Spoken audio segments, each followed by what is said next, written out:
menuju ke kelingking yang ini.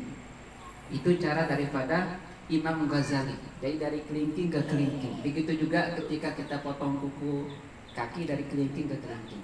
Tapi kalau cara Imam Nawawi, beliau sudah mensingkat kalimatnya, yaitu kata-kata khawabis dengan al-khasab. Khawabis itu pertama khinsirun, ini kelingking. Yang kedua binsirun, yang ini apa namanya? Wusto, apa namanya? Telunjuk. Baru ibahamun, baru binsirun, baru wusto. Jadi tetap yang terakhir itu yang ini. Jadi cara Imam Nawawi pertama khinsir, yang ini. Yang kedua jari tengah. Yang ketiga ibu jari. Yang keempat jari apa namanya? Jari manis. Baru terakhir sababah. Begitu juga dengan yang kiri. Yang kiri ini al-khasab. Al-khasab itu ibahamun. Kemudian sababah. Kemudian binsirun, khinsirun, terakhir yang ini. Nah, jadi itu cara daripada imam pertama Imam Ghazali. Kalau kita mau ingat, kalau cara paling gampang itu Imam Ghazali dari kelingking ke kelingking.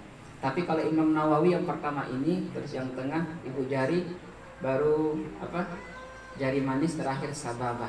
Bahasa Arabnya sababah, dari telunjuk. Begitu juga yang kiri, dari ibu jari, tengah, kelingking, jari manis, terakhir sababah. Itu syariat yang kedua. Syariat yang ketiga adalah syariat Nabi Ibrahim yang ketiga nabatul ibti, mencabut bulu ketiak. Nah, itu yang jarang kita praktekkan. Makanya tugas ibu di rumah sebenarnya tugasnya mencabut bulu ketiak suaminya. Jangan suruh pacarnya, tapi suruh istri. Nabatul ibti, mencabut bulu ketiak. Sunnah dicabut, bukan dipotong. Makanya para nabi-nabi termasuk juga baginda Rasulullah SAW, kesenangan daripada istri Nabi itu, mereka lebih senang tidur di bawah ketiak Rasulullah daripada tidur di tempat yang lain. Pertama, tujuannya mereka bisa mencabut bulu ketiak Rasulullah. Yang kedua, dia mengharapkan air peluh Nabi itu. Jadi dia siapkan tempat botol, kemudian kalau ada peluhnya Rasulullah itu dia buat pakai wangian, karena peluh Nabi itu lebih harum daripada kasturi. Makanya ada seorang istri beliau namanya Ummu Aiman. Ummu Aiman ini pada satu hari beliau diperintahkan oleh Nabi itu untuk membuang air kencing, kotoran lah. Tapi Ummu Aiman tidak tahu kalau itu adalah air kencingnya baginda Nabi. Begitu akan dibuang, tiba-tiba Ummu Aiman ini dia kehausan, dia minum air tersebut. Besoknya Rasulullah bertanya, kata Ummu Aiman, saya sudah meminum air tersebut ya Rasulullah. Apa kata Rasulullah? Karena kamu minum air tersebut, itu adalah air seni saya, air kencing saya. Pertama, kamu tidak akan sakit selamanya. Yang kedua, kamu akan dibebaskan daripada siksa api neraka. Jadi semua yang ada pada jasad saudara adalah suci, apalagi air peluhnya ataupun kukunya. Jadi syariat Nabi Ibrahim yang adalah mencabut bulu ketiak. Yang keempat, syariat Nabi Ibrahim yang keempat adalah qat'ul ana, memotong bulu yang itu, Pak. Tahu beda?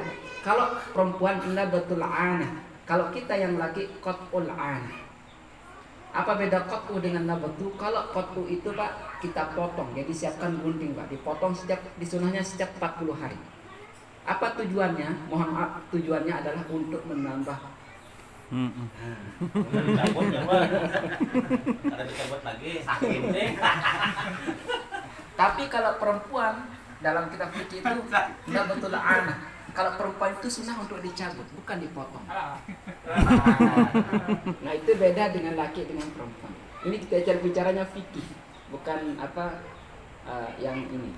Kemudian apa yang di syariat Nabi Ibrahim juga yang kelima adalah memelihara jenggot dan merapikan kumis.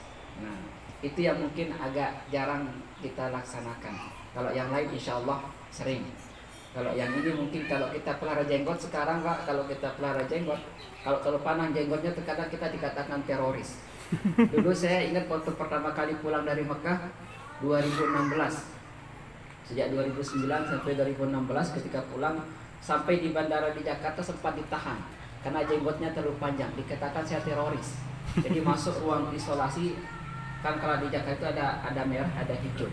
Berarti kalau kita bermasalah kita masuk ruang yang merah. Katanya saya ini terasa jamaah Al-Qaeda. Oh, sabur. Akhirnya saya disuruh nggak boleh panjang jabat. Sejak itu saya nggak berani belajar jenggot sampai sekarang. Iya. Bukan karena bukan tidak mau menjalankan sunnah Rasulullah, tapi kita menjaga daripada keamanan. Begitu juga kita sunahkan merapikan kumis. Makanya dalam bahasa Arab kumis itu bahasa Arabnya syaribun. Kumis. Kenapa dikatakan syaribun? Kalau kumis itu terlalu panjang, ketika kita minum dia ikut minum kan, ikut basah. Makanya bahasa Arabnya syarib. Kalau kita minum ini namanya syarib, syarbun, minum. Tapi kalau kumis syaribun. Makanya sunnah untuk dirapikan. Baginda Rasulullah SAW, beliau adalah insanul kamil, manusia yang paling mulia.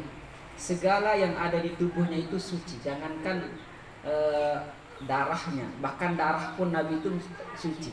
Ketika perang Uhud, ketika Rasulullah terluka, yang menjaga jangan sampai darah Rasulullah itu menetes ke tanah adalah Sayyidina Ali bin Abi Thalib. Begitu dia kena pukulan orang kafir Quraisy, Sayyidina Ali ini menjaga. Bahkan dalam sejarah disebutkan bahkan Sayyidina Ali sampai menjilat darah yang keluar dari pelipis Rasulullah SAW karena kena pukulan orang kafir Quraisy. Karena jangan sampai itu jatuh ke permukaan bumi. Nah itulah, jadi syariat Nabi Ibrahim alhamdulillah sampai hari ini kita jalankan. Tapi kalau syariatnya Rasulullah yang paling laris seperti tadi malam adalah syariatnya adalah menikah. Bahkan sekarang Bapak Ibu, orang-orang non muslim, saya sering kalau umroh itu sering bawa jamaah dari Amerika. Ada berapa jamaah saya dari Amerika, bahkan mereka yang asli dari Amerika sendiri yang sudah ngambil yang agama Islam, mereka sering bercerita sekarang di Eropa itu sudah mulai menggalakkan anak-anak itu untuk wajib khitan. Kenapa? Karena di kulfahnya itu, kalau bahasa itu kulfah Pak, kulfah itu ujung itu tempat kotor, tempat najis. Makanya anak-anak kalau belum dikhitan, kemudian dia mau ikut sholat dengan kita, dalam fikihnya Syafi'i itu nggak sah sholatnya kita. Kenapa? Karena kita bawa najis. Karena di ujung kemaluan itu ada najis di sana. Kecuali baru boleh kita bawa sholat, kita bersihkan dulu ujungnya itu. Sama dengan halnya dengan perempuan. Dalam kitab fikih, kenapa perempuan itu harus disuci, dibersihkan? Apa tujuannya, apa hikmahnya? Pertama, perempuan itu supaya tidak terlalu banyak nafsunya. Karena kita yang laki beda dengan perempuan. Kalau kita yang laki, nafsu kita 1, tapi akal kita 99.